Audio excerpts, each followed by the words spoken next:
بچپن میں سنا تھا کہ یہاں کبھی محمد بن قاسم بھی آیا تھا۔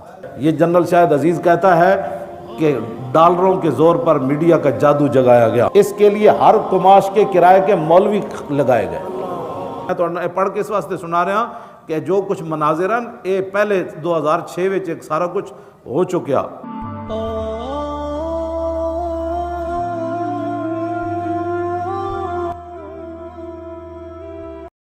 انہیں پھر پرویز مشرف دے دور دا انہیں کیا رقص و سرور دکھایا گیا۔ میں تو پڑھ کے اس واسطے سنا رہا کہ جو کچھ مناظرن اے پہلے 2006 وچ ایک سارا کچھ ہو چکیا۔ اے ہن ذرا سنو پرویز مشرف دے دور وچ کی ہویا 2006 وچ جدو ایتھے آیا۔ میری ریٹائرمنٹ کے بعد مارچ 2006 میں جن دنوں نیب میں میں تھا، امریکہ کے صدر حضرت جو کچھ ہو لکھا میں پڑھ رہا، حضرت جارج بش اسلام آباد تشریف لائے۔ رات کو پریزیڈنٹ ہاؤس میں کھانا ہوا اور ایک ثقافتی پروگرام پیش کیا گیا۔ پروگرام میں پاکستان کی تہذیب پر ایک نگاہ ڈالی گئی کہ ہماری تہذیب پر تاریخ کے کیا اثرات رہے۔ پہلی تصویر ہمارے معاشرے کی منجو دھاڑوں کے ادوار کی پیش کی گئی، بھی ہم یہاں سے شروع ہوئے، منجو دھاڑوں سے۔ نیم اریاں لڑکیوں نے ناچ کر ہمیں سمجھایا کہ ہماری ثقافت کی ابتدا یہاں سے ہوئی۔ یہ ان کا بندہ لکھ رہا ہے، میں تو بات کرتا ہوں تو کہتا ہے یہ بڑی سخت باتیں کرتا ہے۔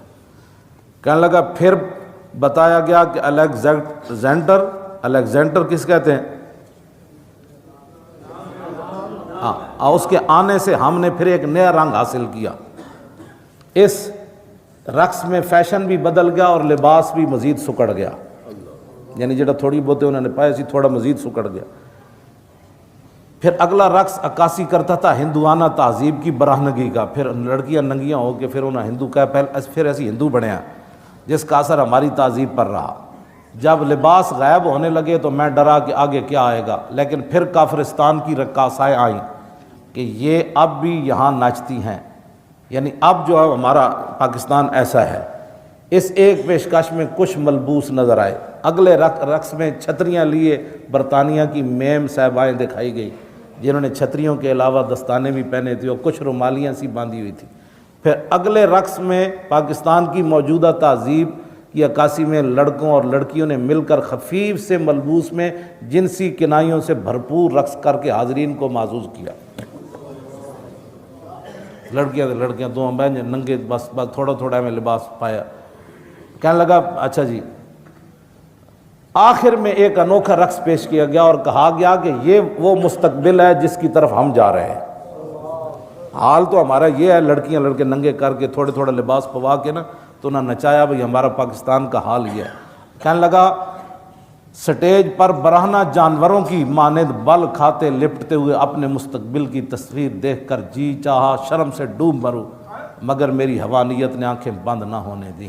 کہنے لگا بالکل ننگیاں لڑکیاں کر کے پھر انہوں نے نچائیاں، پھر کیا کہ یہ پاکستان کا مستقبل ہے جس کی طرف ہم جا رہے ہیں۔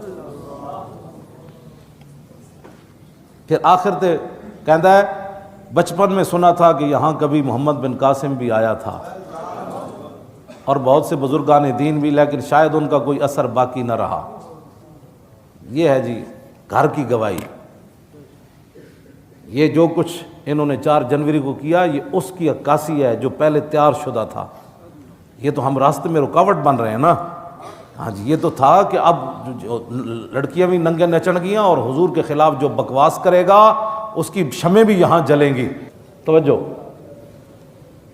یہ ساری باتیں، میرا ایک ہی سوال ہے جو یہاں بیٹھے ہیں حکومتی مخبر، کیا تم نے کبھی گستاخ رسول کے لیے بھی اتنا بڑا اہتمام کیا پکڑنے کے لیے؟ ایک سوال ہے، تم جواب دے دو، تمہارے بڑے جواب دے دیں، قیامت تک اس کا جواب دے دیں۔ کیا تم نے ہزاروں فورسیں کبھی گستاخ رسول کو پکڑنے کے لیے اس کا گھر تلاش کرنے کے لیے گئے ہو کبھی؟ کیا مجبوری ہے تمہاری وہ ہمیں بتاؤ؟ 10 20 25 ہزار کی خاطر ایمان بیچ رہے ہو؟